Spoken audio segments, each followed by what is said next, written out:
Consider example 13, 14, 15 and 16. Okay, so first of all the 13 question. Okay, क्या है ये? Construct the NFA that accepts all the strings of A's and B's where the length of each string is exactly 3. Okay, इसका मतलब अगर मैं बात करूं कि जो स्ट्रिंग्स है लैंग्वेज में उनका पैटर्न क्या है, उनका पैटर्न है XYZ टाइप का, जहां पर X या Y या Z ये क्या है, ये सिर्फ या तो A है या तो B है। एक लेंथ की X या Y या Z एक टाइम पर एक लेंथ का है, और ये एक लेंथ क्या, चाहे A ले ले इनपुट में चाहे B। कैसे बनाएंगे? 3 प्लेस बनाएंगे, एक X के लिए, एक Y के लिए, एक Z के लिए। ओके, तो ये X के लिए हो गया, ये Y के लिए हो गया और ये Z के लिए हो गया। ओके, अब स्टेट बना देते हैं Q0, Q1, Q2 and Q3। Okay, और यहां पर क्या है, X A और B में से कुछ भी, A और B में से कुछ भी, कोई भी इनपुट लेके स्टेट चेंज कर दो, और ये और 3 लेंथ 1 2 3 लेंथ की ऑल पॉसिबल स्ट्रिंग्स हो गई, तो ये फाइनल स्टेट भी होनी चाहिए, और ये इनिशियल स्टेट तो है ही।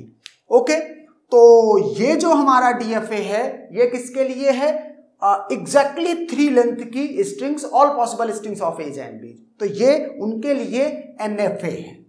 Okay, and that's done. Okay, इस पर्टिकुलर क्वेश्चन के लिए। नाउ कंसीडर द 14th क्वेश्चन। ओके, 14th क्वेश्चन क्या है? Construct the NFA that accepts all the strings of a's and b's where the length of each string is at least 3। मतलब जो string की जो लेंथ है वो कम से कम 3 चाहिए, उससे ज्यादा कुछ भी हो।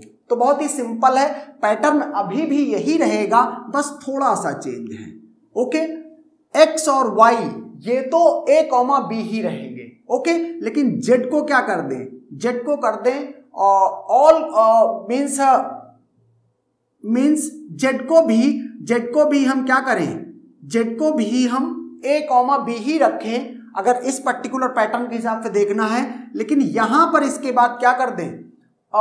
3 से ज्यादा लेंथ, 3 की तो इंश्योरिटी ले लें पहले यहां से, और इसके बाद यहां पर एक स्ट्रिंग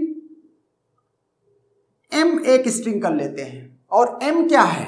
M है all possible combination of a's and b's. तो X Y Z की जगह मैंने ये 3 लेंथ तो पहले इंश्योरिटी ले ली, ठीक है, एटलीस्ट 3, और इसके बाद यहां पे क्या कर दूं? A, B का लूप लगा दूं। ओके, तो 3 लेंथ तो ये इंश्योर हो गई, और 3 के बाद कितनी भी लेंथ हो, मीन्स आगे A और B का कोई भी कॉम्बिनेशन हो, तो यहां मैंने लूप लगा दिया। Okay, so this is the NFA for question number 50. Okay, now come to question number 15. Okay, ये क्या है? Construct the NFA that accepts all the strings of A's and B's where the length of each string is at most 3. Okay, तो इसके लिए क्या करेंगे? Where the length of each string is at most 3, मतलब जो ये length है एक स्ट्रिंग की एटमोस्ट 3, मतलब 0 लेंथ हो या 1 लेंथ हो या 2 लेंथ हो या 3 लेंथ हो, इससे ज्यादा कुछ पॉसिबल नहीं है, क्योंकि एटमोस्ट 3 कह रहा है स्ट्रिंग की लेंथ। ओके, तो अगर एटमोस्ट 3 कर रहा है, इसका मतलब पैटर्न क्या है? XYZ का पैटर्न है। ओके, XYZ का पैटर्न है। अगर जो है सपोज करो कि 2 लेंथ की बात है, इसका मतलब क्या है? X और Y टाइप की बात है। अगर एक ही लेंथ की स्ट्रिंग है तो फिर सिर्फ मैं X कर देता हूं, और यहां 0 लेंथ है मतलब सीधे एप्सिलॉन है और इसके अलावा और कुछ नहीं है। और यहां पर चाहे ये X हो, चाहे ये Y हो, चाहे ये Z हो, ओके, इन सबको मैं क्या बोल रहा हूं? या तो A है या तो B है। ओके, ये सारे ये स्ट्रिंग्स एक्सेप्ट होनी चाहिए। तो बहुत ही सिंपल है, इसी प्रीवियस वाले में बन जाएगा। ये हमने जो 3 से ज्यादा लेंथ करी थी वो हटा देते हैं। अच्छा, अगर इसको देखो, तो ये क्या कर रहा है, एक्स वाई जेड टाइप का पैटर्न है, 3 लेंथ की कोई भी स्ट्रिंग एक्सेप्ट होगी। ओके, 2 लेंथ की स्ट्रिंग एक्सेप्ट करानी है, मतलब एक्स वाई मतलब इसको फाइनल स्टेट बना दो, तो 2 लेंथ की कोई भी स्ट्रिंग एक्सेप्ट होगी। यहां पर सिर्फ एक्स है, तो एक्स ये था, वाई ये था, जेड ये था। अगर एक्स को एक्सेप्ट कराना तो फाइनल स्टेट इसको बना दो। चूंकि एप्सिलॉन भी एक्सेप्ट हो रहा है इसलिए इनिशियल स्टेट को फाइनल स्टेट बनाना पड़ेगा, तो ये भी एक्सेप्ट करा दो। तो 0 लेंथ, 1 लेंथ, 2 लेंथ और 3 length. Okay, and that's done. तो ये NFA किसके लिए बन गया, क्वेश्चन नंबर 15 के लिए। Okay, now come to question number 16 के लिए अब हम देखेंगे NFA कैसे बनेगा। The length of each string is, हम 16 क्वेश्चन करने जा रहे हैं।